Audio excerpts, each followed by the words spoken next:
So, first thing to talk about a little bit is the front. As you came in, hopefully the ramp is getting cleared. We're working on it. Credit Union owns the building and they're clearing it off for us. Accessibility is the first question that we've been asked about this space over and over and over again, accessibility. So, what we're looking at is a building that once you're in is level on 2 floors with an elevator. There's no ramps, there's no obstructions, it's big wide hallways. We're going to have a fully accessible ramp. We're putting in a, the nice metal bars, so it'll be easy, sturdy. And then everything essentially to the right, as you're looking at it, is going to be handicap parking, ADA accessible parking. That doesn't deal with accessibility. Ken Court is, for folks that live near it, who can get to it, it's fine. But since we started talking about this, we've heard from a lot of people who don't find it accessible at all. Oh good, I can't go there anymore, or oh good, I can't get there. So ADA access, free bus service on a regular basis. I don't know how we're going to work out free, but we'll figure it out. And a bus shelter, not a bus stop, not a sign by the side of the road, but something to actually sit in and stay warm, because I went to university in Edmonton, Alberta, and Edmonton this morning is, I believe, 2 degrees below 0 Celsius. So, if you live close to the current library, it will be less accessible, but we firmly believe that for most folks, they'll find this more accessible. Schools, there was a school bus pulled in this morning for the gym. We haven't had school buses at the library. There's no access, there's no easy way in and out, there's no place for the bus to park. So we're looking for much better partnerships with the schools as well. We've heard from a bunch of people who, daycare providers, people like that. Oh, in fact, there's the bus pulling in right now. And I don't know what the routes are, and I wouldn't worry too much about the routes because honestly, assuming they do build out the 125 units of senior housing, with the rec department there, it's going to need regular bus service, whether we're there or not. We add even more people to the service. So from an accessibility standpoint, we think this is at least a break even. We think most people will actually find it more accessible. Something people didn't talk about. I know a number of times I went downtown to Court Street, but I went to Court Street when the court was in session. And all of a sudden, there aren't any parking spots. And I never knew that the library had an arrangement with the church to use their parking lot. Well, and I found that I would go and I couldn't park, so I'll have to come back. We don't actually have an arrangement for public parking. What we have is an arrangement for staff parking. Public parking gets really complicated, especially when you can't see the lot, which we can't. But to make sure that there's as many street parking spots as available as possible, we have rented some staff parking over so that our staff isn't competing with the patrons for the spots right in front of the library. I park about a block and a half away and walk. It is what it is. But the big thing is that access is not, and this is going to sound funny, access is not a one-way street. It really does depend on how you're getting there and how you want to use this. The other thing to note up front is there's a blue library return bin. We actually intend to punch a hole through the wall and put in a 24-hour book drop. So you'd be able to drop books off any time of day or night. Might do a drive-through one as well. Just drive-through drop-off, not drive-through pickup. That's crazy expensive somewhere down the road. My successor would get to worry about a drive-through library. But the goal is to make it as easy as possible to drop books off. Hopefully most of them will use the 24-hour book drop. And then this whole front corner here, there's a whole suite of offices, and I'm not going to walk you through it because most of the offices, the walls are going to move. Because it's light construction, easy to renovate. That's going to be the circulation area. So when a book comes back, it goes in there. If it needs to go to another library for interlibrary loan, if it needs to be repaired, they can do all that in one spot. Otherwise, it gets put onto a cart, sort of put onto a cart, and comes back out for the main library. Right now, a lot of that work happens in the basement, or in the, for those of you who use Ken Court Street, the little tiny boxing behind the surf desk. That was barely big enough before we joined the consortium, and now that we're in the consortium, we loan out to 20 different libraries on a thrice weekly basis, and we've really outgrown that space. It's really, it's not big enough. So that's going to be staff country there, not a big deal for folks who use the library, except it'll have staff members and able to do more for you. And then in behind us, there's another big room there. That's just a big wide open room, and that'll be where the book sale is. Right now the book sale's in the basement. And the friends who run the book sale, who've been through, are very happy to be out of the basement, I can just say. The light's nice, it's a big open space. And it's not quite as big as what we have now, but you'll hear me talk a bit about flexible space. When there's a book sale, I can see that table right there being part of the book sale, and maybe some carts lined up down the hall, so that when somebody comes in through either door, they see book sale, and it helps the friends, because we love the friends, you know.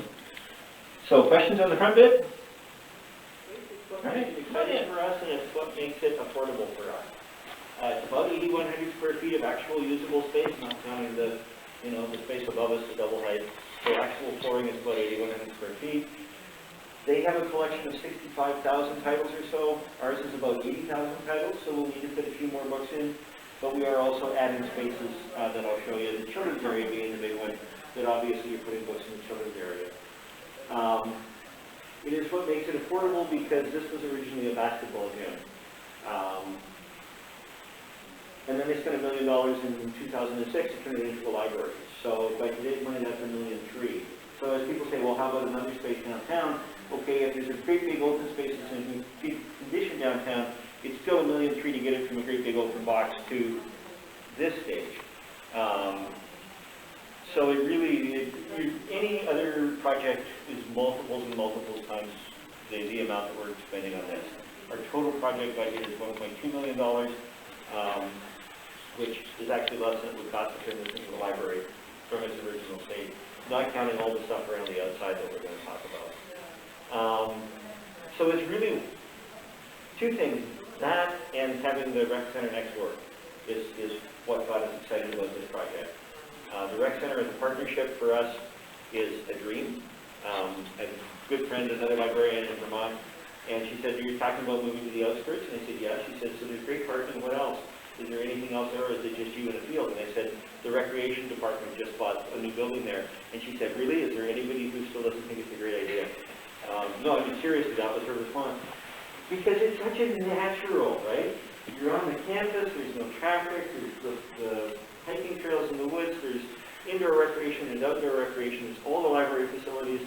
I've already got one of my staff asking about what it would take to put up a permanent story walk in the woods. So you put up the boards out in the woods and the kids can walk through the woods and read the story. You change it over every couple of weeks. So just all sorts of opportunities. There's a lot more spaces here, and then flexible.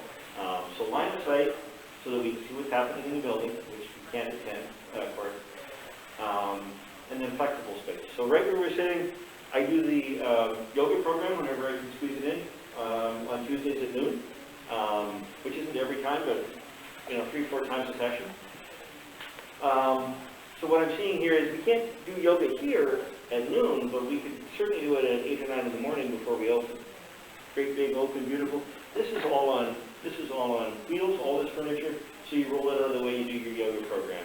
Or I'm told that when it was at college, they would do there were ceremonies held here, music performances held here. It has a big projector and screen that comes down, so you can do presentations here. So multiple uses of the same space, which is what you do with a modern library, because unless you do more with it today and then 10 or 20 years down the road, the demand has completely changed. You've still got a flexible space you can use, as opposed to building in really locked down things that you can only use for one or two different kinds of programs. So questions about this, and then we'll look at some of the type spaces.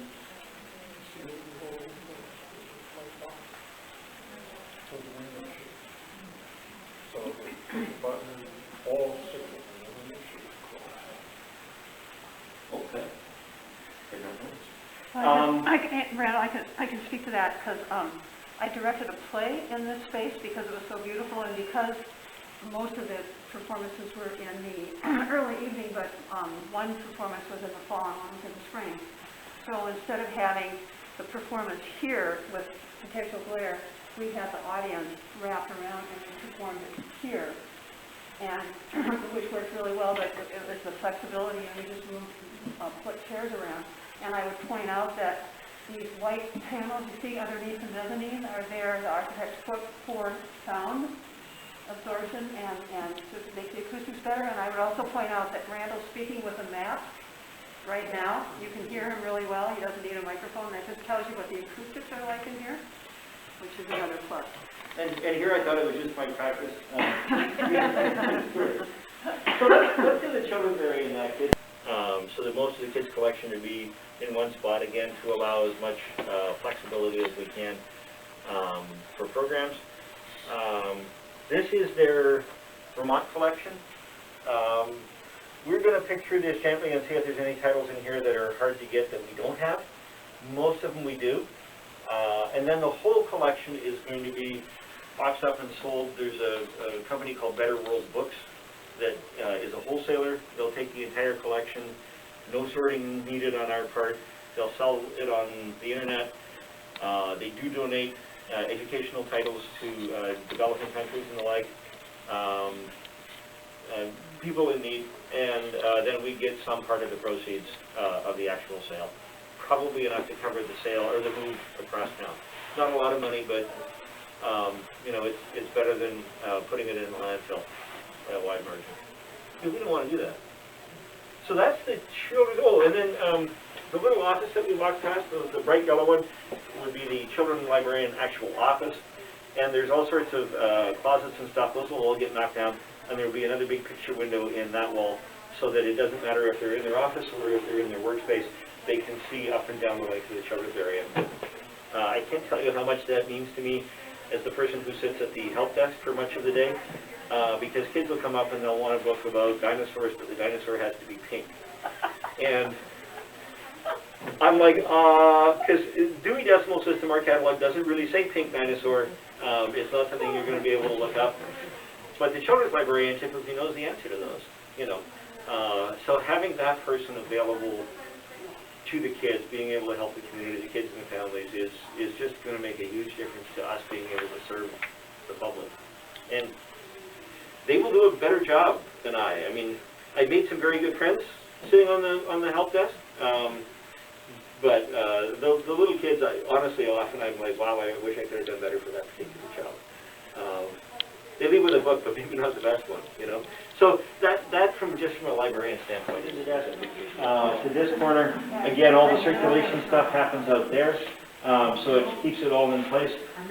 Great big storage area here, so that as we get demands for things like loaning of snowshoes, we'd have a place to store them. Because right now, they're hung from hooks off of the back staircase. Not super popular with the staff. So being able to do that, and then there would be a single stall, gender neutral, lockable restroom in this space as well as the regular ladies and gentlemen in the hall, so that we would be able to serve the whole public. But you can see, you can get a look. You can really keep an eye on pretty much everything. This desk would constantly be staffed. And again, just turn some of those shelves so that you'd be able to see through into the children's area. We think it'll make a big difference. And our stairs okay, or we're folks rather use the elevator to get up to the internet all the way through the building. So people will be able to bring their laptop in and work wherever they want it. We will have a set of computer stations, but also I think this is going to be popular. And then over in that corner, a glass box. That will be my office, the admin office. There is an admin librarian on most of the day, myself, my assistant director. So most of the day there will be somebody from the library sitting on the mezzanine as well, just to help keep an eye on things, make sure everything is okay, people are all right. That's both security and public safety, or public health. We had a gentleman have a seizure a couple of years ago, but fortunately there was a patron in the building at the time where he was, but it was a part of the building we can't see at all, where we said. It's going to be used for which eventually, but we're looking at a teen space, public meeting space that people will be able to use, and then a quiet reading room. And we don't know exactly which one's which, because right now they're just words on a sheet of paper. This is likely to stay the teen space. so the YA portion of the collection here, always available to the public, and then a kind of a clubhouse in here.